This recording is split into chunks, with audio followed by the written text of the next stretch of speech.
Hello everyone, this is Dmitry Kropotov with you. Today we talk about static variables and methods in Java. We are going to talk about static variables and methods with example of class animal, which has two private non-static variables and one public static variable x. We will create a static method later. Also, we have the class main with public static void main method. In this method, we are going to create objects of class animal.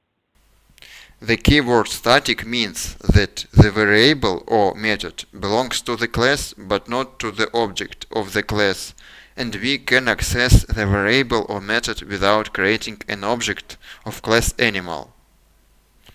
I want to show you it. We can create several objects of class animal, call variable x on them, and it works. We can access static variable from objects. And further, we make the magic.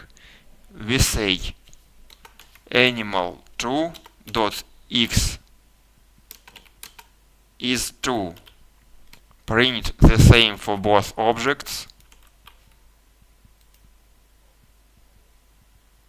And we see that the value of variable x has changed for both animal and animal2.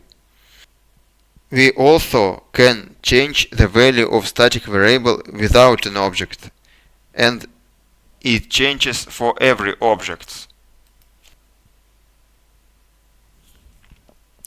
If we try to access variable x from non-static method, it works.